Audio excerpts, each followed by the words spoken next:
Well, now we're going to go shopping on a very quaint and historic series of lanes just in front of Kyoto's most popular temple. Kiyomizu-dera is one of the main temples of Kyoto, and we've shown it to you in a related movie. For this episode, we have a different focus. We're going shopping. There are some small shops inside the temple, but the main action for shopping is outside on the pedestrian lane leading up to the temple. As you find typically throughout Japan, a main temple has a shopping street leading to it. Something like the inevitable gift shop at the exit of a museum. A similar shopping arrangement like this has been around for hundreds of years, originally set up to supply the pilgrims who are coming to the temples, and now it's to sell trinkets to tourists and offer some high-quality goods, as we'll be showing you.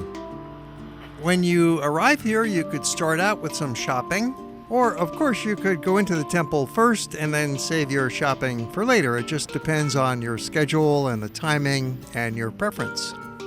The shops are generally open between 10 a.m.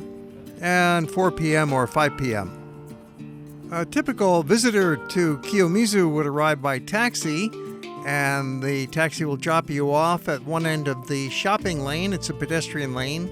You can walk straight up this lane to the temple, and along the way you'll see ceramic shops and there's food stores. You can get some free samples of noodles and other good treats. But here's a tip. You also want to get onto the side street, which is even more interesting. Sannenzaka, which becomes Ninenzaka, the most famous historic shopping street in Kyoto. But you could easily miss it if you don't take that turn off the main lane and go down that fleet of steps, which will lead you into this wonderful historic zone. You can see you want to have good walking shoes for this slightly irregular flagstone pavement. But this neighborhood around the temples is not modern at all. You see here one of the older streets of town now, with the old classic wooden facades all along it, with traditional shops and restaurants, tea houses, snack bars. Really makes for a lovely walk. Our timing for this visit was perfect because it was not crowded. We're here in early December, which is definitely the off-season, and it's a weekday, so really there were not too many people around. On the other hand, if you come in the summer, it can get very crowded. That's one of the main comments you'll run into on TripAdvisor, people saying, oh, it was gridlock with bodies, I couldn't move.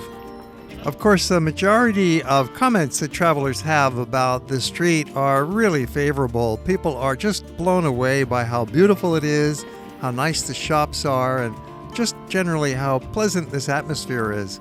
It looks like it's some kind of a movie set, but you're actually here walking through it in real time. Another of the tea gardens. This is a commercial garden attached to a restaurant.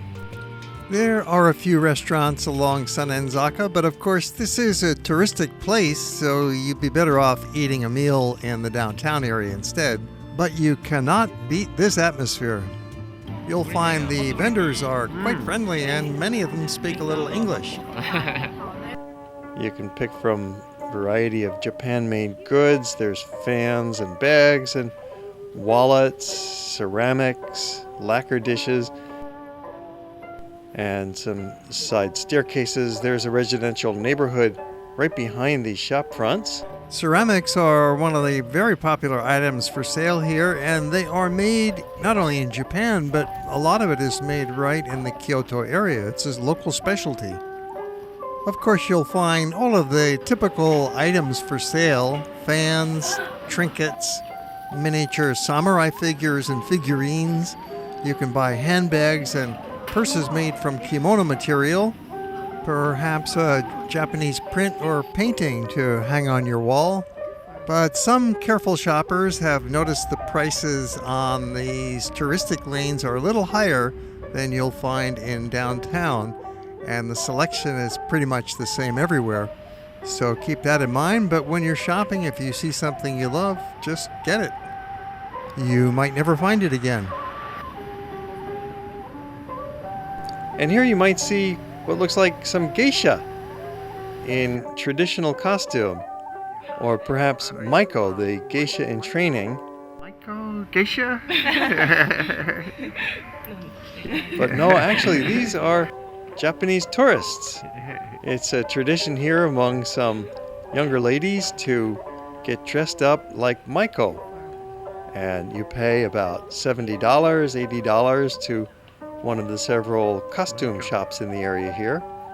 And so if you see geisha-looking ladies carrying around their digital cameras and taking pictures of each other, well, they're not really geisha. They're tourists out having fun for the day.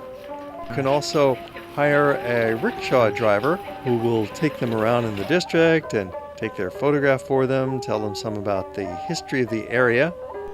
We'll show you a little more of that at the end of this segment. We've left the little lane of Sannenzaka and returned to that main shopping lane that leads up to the temple called Kiyomizuzaka. It's a little busier up here. The shops love to hand out free food samples, perhaps a cup of tea, to entice you to stop and look at the merchandise. So this street is just a perfect spot for strolling and hanging out. You can sit down on a bench and just watch the parade of people go by if you like.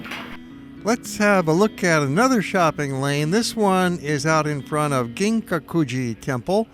We've shown you this wonderful Ginkakuji earlier in a different episode, which included a nice long walk in the Zen temple garden. Now we're going to show you the shops out front. It's no surprise that the shops along this temple shopping street are really quite similar to what you find in the other temple areas, and in fact what you find scattered around downtown. So we're just having a quick look and especially enjoying some of the food possibilities here, the free samples, the chocolates, the rice cakes, the tea, all sorts of goodies. It seems like some of the merchants speak a little bit of English, but it's really kind of hard to tell. You'll say something and they'll smile and nod back, but it's the language of food and gesture. Rice cake. Rice cake. With sesame? Some have sesame? Sesame. Sesame. Smells good. Rice cracker. Uh-huh. What have you got? Inside black sesame, strawberry, red beans, hot tea. Is that green tea? Green tea, please. Okay. You cannot resist such a friendly and polite offer, so go ahead and help yourself.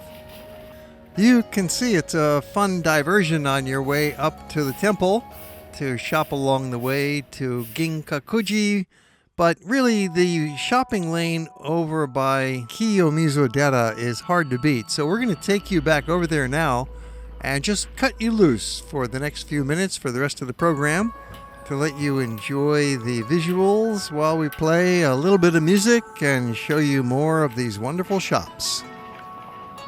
This is part of our series on the temples and gardens of eastern Kyoto, the Higashiyama district, and also we'll take you downtown in some of our other videos. Be sure to look for them on our YouTube channel.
This is part of our series on the temples and gardens of eastern Kyoto, the Higashiyama district, and also we'll take you downtown in some of our other videos. Be sure to look for them on our YouTube channel.